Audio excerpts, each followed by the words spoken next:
Hi, welcome to Comptroller's Corner. I'm your host, Pat Curry, joined as always by Buffalo Comptroller Mark Schroeder. Our top story today, Comptroller Schroeder has offered a solution to fix the backlog of emergency roof repair loans for Buffalo's neediest residents. In a letter to the mayor, Schroeder suggested delegating more responsibility to Belmont Housing Resources of Western New York in order to eliminate the bottlenecks that have plagued this program. Now, Mark, in a good year, the city had usually done about 350 roof and emergency rehab repairs. This year, your office has only been able to confirm that 4 have been completed and 20 are in the process of being done now, Right. and that there's over 100 applications still waiting to be processed. Now, Belmont Housing Resources already administers about 75% of this program, and they're on record in the Buffalo News saying that it would probably go much smoother if they had the whole program, or at least 90 to 95%. The other 25% that they don't handle is handled by the Buffalo Urban Renewal Agency, and that's where these delays and bottlenecks are usually come in. So your letter to the mayor suggests that Buffalo give most of the program over to Belmont in order to eliminate these delays, and Belmont has done this for other municipalities across Western New York, and they have a pretty successful track record. And you think this is a way to sort of get this logjam broken and get these repairs to the people that need them the most? Yeah, one of the things that I think is extremely important is that not only we perform our function, but we also, when appropriate, come up with solutions. And this is the reason why we've come up with this solution. We've made it very clear to the administration and to others that there is a logjam. There are problems within this program. We have responsibility now because HUD suggested strongly that the Comptroller's office play a role in this, although limited. We do not have policy decision-making ability, but when I feel it's appropriate to offer a solution, we do in the most professional way. And we have explained to the administration, to the Buffalo City administration, that we feel them engaging Belmont Services for that 25% of the bottlenecks that are preventing the most vulnerable citizens, mostly seniors, in this particular program. This is the CDBG program. And so most are seniors who have limited income and great expectations that the water is going to stop dripping in their house because they have gone through an application process to give them a new roof. Some of these sad stories that we're hearing from citizens across Buffalo, it's 1 year, 2 years, 3 years old that they've been through the application process, but yet nobody has come to the home yet to begin the repairs. And it's a pretty sad story. And so I think the city, all of us have a responsibility to do something about it. We have offered this suggestion in hopes that the administration will take us up on the suggestion. Now, you mentioned the delays and the people that have been waiting for years. This funding, the roofs that are going up now, was for funding that was appropriated in 2009, 4 years ago. Many of these people were told their applications were approved 2 years ago. 2 people, unfortunately, have passed away waiting for their new roof. And dozens upon dozens more have been almost strung along over the years saying, oh, the roof's coming, the roof's coming. And to date, the city can only confirm that, we've completed roughly 4, and there might be another 16 to 20 on the way. But this is pretty frustrating if you're a resident and the weather is going to get worse over the next few weeks. Yeah. And just the uncertainty involved in this is got to be another death. It's got to be another very hard blow for these residents to deal with. It also gets complicated where it doesn't have to be. There is approximately $5.2 million allocated from federal funds to come to our city And the application process, in terms of those applications that have been started, we'll probably only spend about $1 million of that. But we're not going to get anywhere close to that if we continue this logjam and this bottleneck. So at some point in time, Patrick, the remaining amount of money, that could be lost. That could go away if not executed and used within the time frame that the federal government puts out there. So that's also problematic. So the only thing I think that we could actually do here is to strongly suggest that citizens in the city of Buffalo who have gone through this application process to know that we're doing the best we can in the Comptroller's office, but it probably would be best for them to have a conversation or to call their council members and or the Commissioner of Strategic Planning who oversees this program, Brendan Mahaffey, or to call the mayor's office. And so perhaps they would then respond and explain, to why there is this bottleneck, and to either the Comptroller's offer or suggestion is either, a good one, or, maybe why it's not. But I think doing nothing is problematic, especially when you point out the weather outside is really on its way for another tough winter. And so I think we have a responsibility to expedite this and do something that is going to benefit the citizens of our city. Right, and it's just not roof repairs. Many of these programs, or it's predominantly roofs, but many of them also include for furnaces and hot water heaters, other things that are essential to residents, especially with winter on the way. Yep. And your suggestion has not been responded to. You did not hear a response yet back from the mayor. Yeah, there's been no response on it at this moment in time, and so we are beginning to identify other opportunities, other things that we will begin to do over the next week or so. But for now, our responsibility really only is to execute the applications that come to the 12th floor, the Comptroller's office.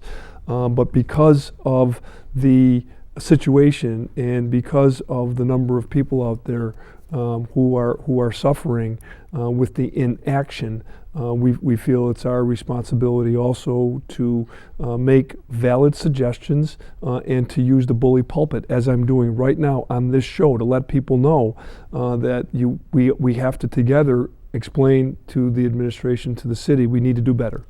And part of the issue is also communication, and your office has almost been left in the dark with the applications that are forthcoming. We've only seen about 124 come across the Comptroller's office. There's supposedly around 80 more that are out there, but we can't even help residents who are among those 80 because we haven't seen anything on that, and we don't have any information on those loan applications. Right, and this is what happens, and it often happens where different departments of our government really need to work together. In this particular case, there are a number of things, and we do try to meet on a regular basis. But it's troubling to us and to our office that there appears to be a lack of communication, and communication is essential because there are so many different things that have to be done. And there is a process. There's no question about it. There is a process. There are regulations that the city has to be mindful of in terms of the federal regulations, and they are time consuming. There's no question about that. But I think we all need to work together on this. And in this particular case, it feels like we're just doing the best we can, and we're not getting the information that we really need, and the citizens aren't getting the information either. Now, the bottlenecks that are occurring in the Buffalo Urban Renewal Agency, Bureau, as it's often called, they are part of a greater problem that was identified in an audit called a single audit, one that's done every year by an outside auditing firm, a CPA firm. Yeah. Now, you just saw the recent audit on Bureau that was done, and it was troubling because some of the same problems and problems that have occurred in previous audits are occurring again and again and again, and the suggestions to fix these aren't really going through. So you're very concerned about some of these issues, and especially concerned about seeing the same issues being flagged year after year after year. Yeah, no question about it. It is extremely frustrating to me and I read every word of the audit. And within this audit, it is clear. It goes back to 2009. And so they have a finding, and you read it 2009, 2010, 2011, 2012, and invariably it's always the same thing. Bureau doesn't have the proper procedures in place. Bureau needs to have a hands-on executive director who is running the show. They don't have it.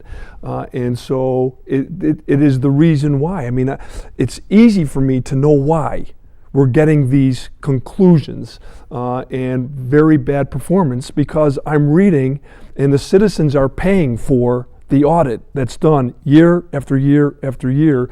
And Yogi Berra used to say deja vu all over again, which isn't even funny within this regard, because of the citizens who really need this help. And so it's frustrating. Everybody's aware of it. I've sent the audits to everyone, and they get them automatically, the administration and also Bureau and also the Commissioner of Strategic Planning. And so I think it's important for them to read the audit finding, to understand what the recommendation is, and to implement it as soon as possible. Now, you mentioned implementing some of those recommendations. Your first deputy, Ann Forty Chirino, is working alongside with the Commissioner of Administration and Finance, Donna Estridge, in order to bring the accounting system for Bureau into the modern era. Their single audit had often mentioned how their accounting system doesn't account for accruals, so that means Right. if they were owed money or they owed someone money, there was no way to capture that in their accounting system, which was very lackluster and didn't have the sort of controls and aspects of it that would be respected in the financial community. Right. So your office is working with the administration and trying to bring Bureau into an accounting system that actually works. There's a city program called Munis that does capture these accruals, and your office is working diligently to try to get Bureau on that program. And it will happen. And it is happening, and that will at least address some of the concerns that the audit has. In spite of themselves, in spite of Bureau, this will be beneficial because it's a comprehensive system. And it's something that we've been talking about for some time. Last year, when we first got involved, Bureau suggested, and the city suggested they wanted to get involved with some phony baloney system, and we rejected it and said absolutely positively not if we're going to be involved. If we're going to be involved, use the city system. And the city system is Munis. And Munis will be operating and will help enormously. But it is not going to eradicate or erase some of the findings and some of the deficiencies that are clearly within Bureau. That is going to take decisions. That's going to take changing things around a little bit. That is going to take putting somebody in place who's accountable and who can execute this program. And until that happens, the audit for next year is going to be ditto. It's going to be the same. Now, Mark, we just have to take a quick break. When we come back, I want to talk a little about the Erie Basin Marina and the RFPs that were recently issued for new operators of both the marina and the Hatch Restaurant. Okay. Stay tuned. We'll be back with more Comptroller's Corner after this message.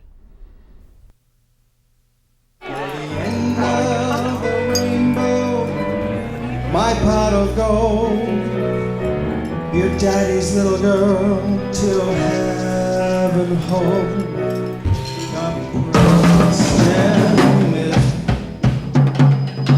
It's easy to tell if you've had way too many. But what if you've had just one too many? Buzz driving is drunk driving. Hi, welcome back to the Comptroller's Corner. I'm your host, Pat Curry, joined as always by Buffalo Comptroller Mark Schroeder. Now, Mark, your audit of the Erie Basin Marina found that the operator owes the city of Buffalo, now it's $469,000 and counting when you are going to include the 2013 audit of this. But your audit also recommended that the city start a bidding process to get a new operator of both the marina and the Hatch restaurant. Now, previously, both were operated by the same company, Brandon Services. Yeah, right. The RFPs that were issued would be separate. So one entity could bid on operating the Hatch restaurant and another would bid on operating the marina. Now, we've been eagerly awaiting these RFPs being issued. It is my understanding they're now on the city website for both the Hatch and the marina. And you're interested to see who comes and bids on this project and what kind of organizations and companies from the private sector will bid on this. And you think it could be a new day for the marina and give someone a new chance to do some great things down there. I do, Patrick. And in this particular case, I want to congratulate Mayor Brown and also his administration, especially Commissioner Steve Stepniak. This was a very arduous audit. It took a lot of time. It is probably one of the most difficult audits we've done in the 2 years that I've been the Comptroller. And so when we offer remedies and recommendations, it's based off the auditors who are professionals under the leadership of a certified public accountant, the city auditor, Kevin Kaufman. And so when our recommendations and remedies are taken seriously and implemented, it makes us, it pleases us to a point that we know that the legacy of former mayors, deceased both Mayor Makowski and Mayor Griffin, which was the creation of these two mayors of this Erie Basin Marina, will live on by having the right vendors, professional operators who do not cheat the city of Buffalo and its citizens. And so we are eagerly awaiting and hopeful. And we have received, even though I don't have a standing in this, we can only make the recommendation. That's why I'm so grateful to Mayor Brown and to Commissioner Stepniak for implementing our recommendations. And we also made it very clear that we think there should be multiple vendors, just not one, operating the Hatch, which is really the food restaurant portion, and then the marina, which has to do with, gasoline and boats and slips and docks and all of that. And so they are looking for separate request proposals from professionals. And so the city of Buffalo and the administration, the mayor and the commissioner, will be making decisions shortly because the season opens up, right after winter, and sometime in March, April, they really have to be ready with vendors who know what to do and know how to open up the marina for 2014. Now, Brandon Services had been operating the marina since 2001. As you know, with the recent improvements at nearby Canal Side and the Harbor Center, downtown Buffalo and its waterfront looks a lot different than it did 12 years ago. Now, you think with the momentum in waterfront and downtown, this can be a great opportunity for other entities out there to give the city the best proposal possible. Yeah. No question, Patrick. And I'll tell you what it does also. It will uplift and it will help vendors who are operating around the Erie Basin Marina, even though it's not city property. It will. I'm certain that it will motivate them to do the right thing and to operate fairly and to operate in terms of what the contract says. Because I'm certain no vendor really wants to have their name out there as many times as we've had to say their name because of the audit findings of them underpaying the city of Buffalo. So any professional organization does not want to have their name. Their name is the reason why a lot of people will come to their restaurants or to whatever their other businesses are. And to operate in such a way that is disingenuous and doesn't help is not anything that's beneficial. So I think this audit has helped all of those vendors across the water's edge do the right thing and treat people fairly. And when customers are coming in to our waterfront, which they are now, because it's a whole different waterfront, largely because of the good work of Congressman Brian Higgins and others, I think we just need to be right and that we need to have professional services on our water's edge because people from across Western New York and beyond are coming to visit. And the new vendor that comes in, we've seen almost an example of this. Brand-On Services also had a sister company, Brand-On Services 2, that for years ran the City Hall cafeteria.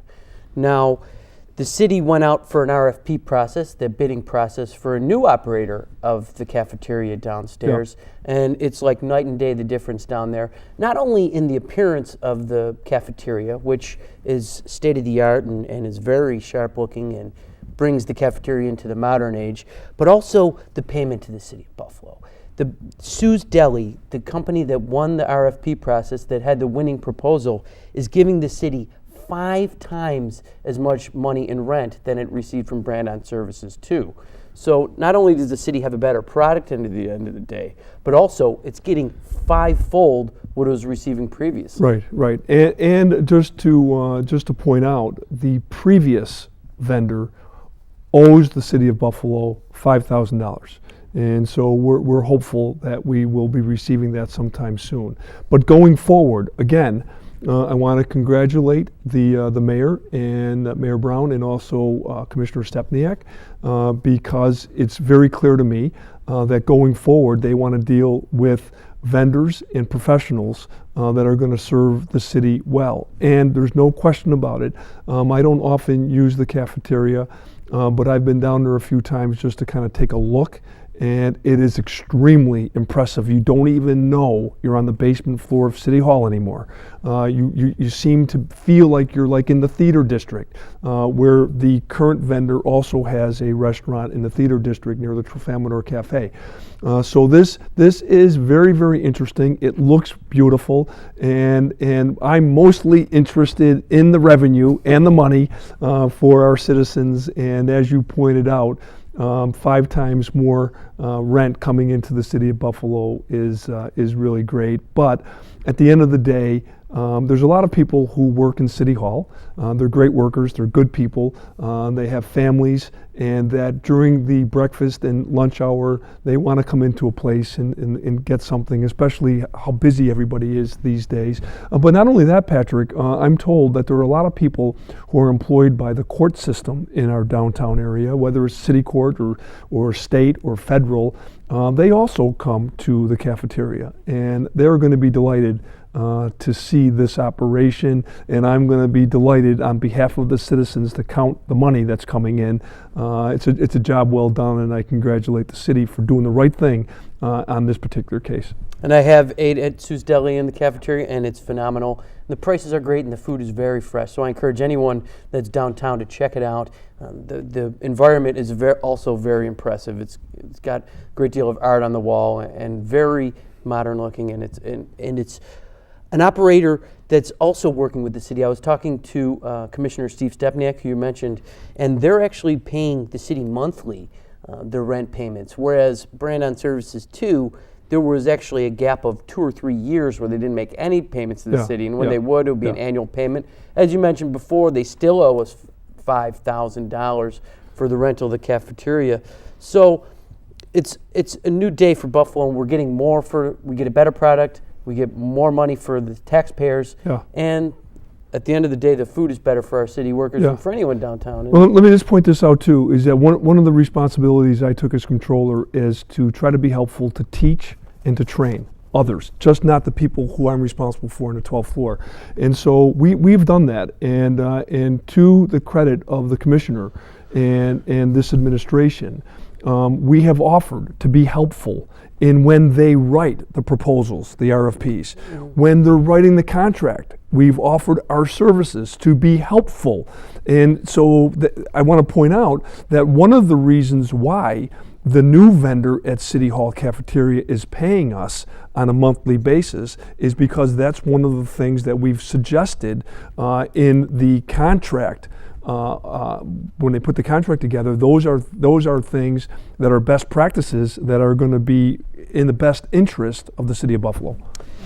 Switching gears a little bit, we're right in the middle of Christmas shopping season, and you are doing a very innovative program on your Twitter feed and on your Facebook page. It's called the 25 Days of Buffalo Shopping, where each day before Christmas, each of the shopping days before Christmas, you highlight some of the businesses in the city of Buffalo, locally owned and operated businesses that will help to encourage Buffalo's economy, and where also you can get some pretty amazing stuff for your loved ones this season. And it's all across the city. There's Elmwood, Lexington, Grant, Amherst, East Huron, Hurdle, Abbott Road. Some of these shops are the backbones of our community, and they're also a great place to shop for loved ones and find those unique gifts that you can't get at the malls. Yeah, no question about it.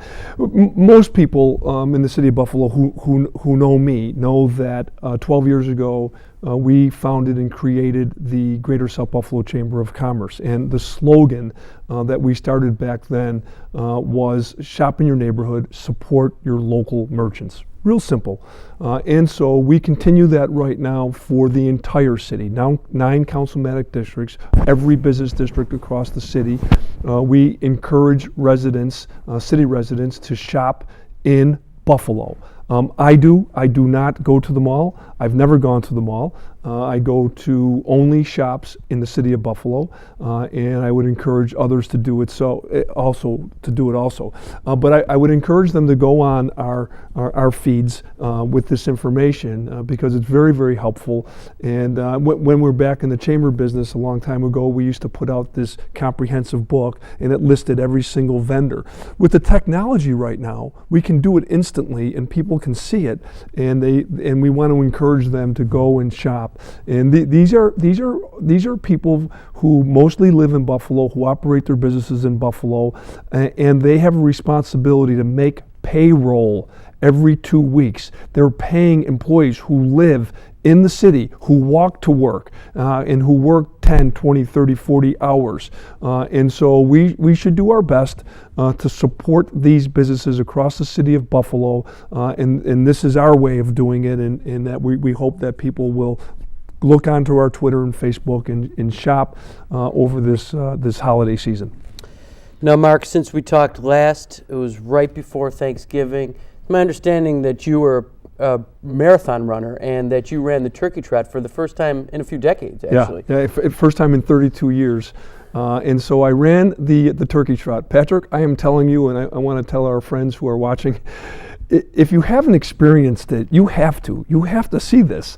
14,000 runners, are you kidding me? 14,000 runners from everywhere, from across the United States and Canada come, and they not only run, but they also stay overnight in our hotels, and they also go to the restaurants and bars, and it is absolutely amazing, and I would encourage people to run it. I ran it with my daughter Allison, and we just had so much fun. It was just incredible. I ran it a couple years ago, and the costumes that people wear are very impressive. It's amazing, and the YMCA on Delaware Avenue in Buffalo, they have a little stage in front of the YMCA, and right before the race starts, all of the people come up who are dressed in the costumes, and it is really hysterical. So it was fun. This race started in 1895. The oldest foot race in the nation, It's right? the oldest race in the nation, and it started in 1895 here in Buffalo on dirt roads. And the first participants were 6 people. 6 people actually ran in the race. And the winner was a guy by the name of Henry Allison. And so when I encouraged my daughter to run with me, her name is Allison, I said, "Allison, this could be a good sign." Allison won the first one, and she looked at me like, "What are you talking about?" She didn't win.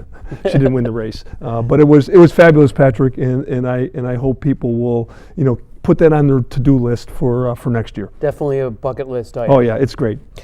Mark, that's all the time we got for us today. Thanks for joining us. Okay. And thank you for joining us at home.